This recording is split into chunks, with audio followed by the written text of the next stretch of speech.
अस्सलाम वालेकुम नाज़रीन, मैं हूं आपका मेज़बान रहमान और हदफ टीवी में आप सब लोगों को खुशामदीद। नाज़रीन, आज की इस वीडियो में मैं एक ऐसी वीडियो लेकर आप लोगों की खिदमत में हाजिर हुआ हूं। न जाने ऐसी वीडियोस के ऊपर पाकिस्तान में कितनी माएँ बहनें बेटियां खुदकुशियां कर चुकी हैं और हम फौरन से एक वीडियो के नाम के साथ किसी ऐसे बंदे का या ऐसी बंदी का नाम मंसूब कर देते हैं जिससे उसकी ज़िंदगी का बेड़ा गर्क होकर रह जाता है। पाकिस्तान की नामवर अदाकारा,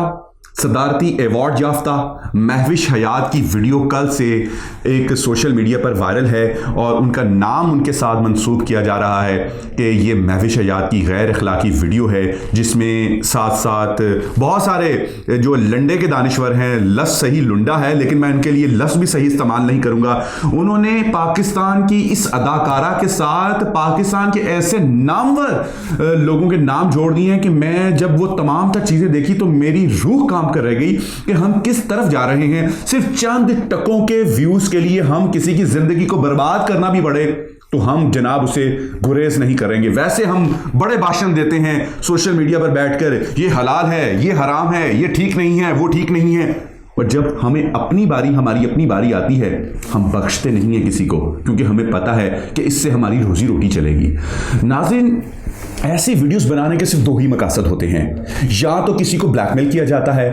या फिर जो है शॉर्टकट से फेम हासिल की जाती है, जिसमें आप अगर माजी के देखें तो माजी में भी बहुत सारी अदाकारा ऐसे हैं जिन्होंने ऐसी वीडियोस बनवाई हैं। ऑन कैमरा उन्होंने इसको ऑन नहीं किया लेकिन ऑफ कैमरा उन्होंने इसको ऑन भी किया, एंटरटेन भी किया और एक दूसरे को कहके लगाकर बताया भी कि जी ये हमारी थी और उसमें फलां मेरे साथ था और हम यहाँ पहुँच गए। और बहुत सारे टॉकर्स भी ऐसे हैं जिन्होंने ऐसी वीडियोस बनाई हैं, वायरल की हैं जानबूझकर, ताकि हम लोगों की नज़रों में आए, सर्चिंग में आए। आप सिर्फ ये इमेजिन करें कि आप जो ये काम कर रहे हैं, आपके इस काम से, आपकी इस फेम से अगले की जिंदगी का जो बेड़ा गर्क हो रहा है उसका जवाब कौन देगा,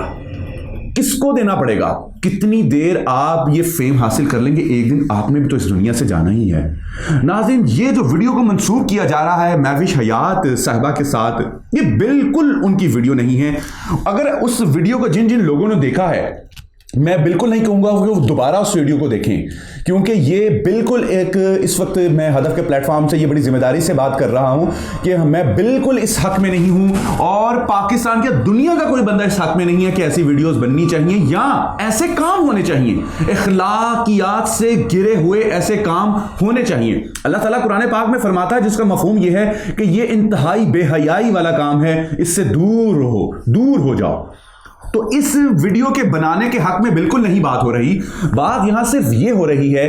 कि ये जो वीडियो में आप इसके पसे मंजर में जिन्होंने ये वीडियो देखी है, अगर आप उस रूम को देखें तो इंतहाई थर्ड क्लास किस्म का वो कमरा है। पाकिस्तान की नामवर अदाकारा, फेम उसने हासिल करनी है और वो उस शॉर्टकट से, जो पहले ही एक ब्रांड है, पहले ही उसके पास पाकिस्तान का सबसे बड़ा अवार्ड सदारती अवार्ड है, और वो ऐसे कमरे में जाकर ये काम करेगी, ये सोचने की बात है। और पता नहीं ये कहां से ये शोशा उठता है हर तीसरे चौथे दिन बाद और हम किसी की जिंदगी को बर्बाद कर देते हैं। तो बस हदफ के प्लेटफॉर्म से मैं इतना ही कहना चाहूंगा कि हम सब लोगों की जिम्मेदारी है कि हम लोगों की जिंदगियों से मत खेलें। हमारे मोबाइल फोन में कोई ऐसा डाटा अगर मौजूद है जिससे हम किसी की ज़िंदगी बर्बाद कर सकते हैं, खेलवाड़ कर सकते हैं, तो खुदा के खौफ से, खुदा की रज़ा के लिए उनको डिलीट कर दें। और आप ये देखें कि मुआशरे में बहुत सारी लड़कियां ऐसी हैं जो कम ज़र्फ़ होती हैं, अपनी फैमिली के नाम से जो है वो कि बदनामी होगी, बेइज्जती होगी, तो वो उस डर से वो सारा जुल्म सहती चली जाती हैं, इस्तेमाल होती जाती रहती हैं और फाइनली वो खुदकुशी कर लेती हैं। कोई पंखे के साथ लटक जाती है, कोई गोलियां खा लेती है और कोई कुछ कर लेती है। कुछ लड़कियां, चंद एक लड़कियां जो स्टेप उठाती हैं, सामने आती हैं, फिर उनकी फैमिली भी उनको सपोर्ट करती है और इस वजह से करती है कि ठीक है गलती हो गई है लेकिन इस गलती को सुधारा जाए और उस लड़के को सजा दिलवाई जाए ताकि वो किसी और की जिंदगी को बर्बाद ना किया जाए। साइबर लॉ आपके साथ बड़ा कैटेगोरिकली क्लियर है। अगर कोई लड़की इस मामले में फंस चुकी है, हिरास किया जा रहा है, ब्लैकमेलिंग की जा रही है, खुदा ना ख्वास्ता, तो बड़ा इजी है कि आप FIA में एक एप्लीकेशन दें और FIA इसके ऊपर जबरदस्त काम करती है। विद इन आवर उस बंदे को भी उठाती है और उसके साथ वो हाल करती है कि जो उसका बनता है। तो डरे ना, अगर कोई ऐसा मामला है कदम आगे बढ़ाएं और आप पाकिस्तान की फेडरल एजेंसी, काबिल एतमाद फेडरल एजेंसी है, उससे राब्ता करें ताकि आपकी जिंदगी में अगर कोई ऐसी मुश्किलात हैं तो दूर हो सकें। जरूरी नहीं वीडियो से रिलेटेड हो, और भी बहुत सारी चीजें हैं जिनसे आप FI आपकी फुली हेल्प कर सकती है। आप उनकी हेल्पलाइन पे कॉल कर सकते हैं, ऑनलाइन अपनी एप्लीकेशन सबमिट करवा सकते हैं, या फिर आप खुद बाय हैंड हार्ड कॉपी के जरिए भी आप उनसे मुलाकात कर सकते हैं। मुझे अपने फीडबैक से जरूर अपडेट कीजिएगा। अभी तक के लिए इजाजत दें अपने मेजबान रहमान को। अल्लाह हाफिज।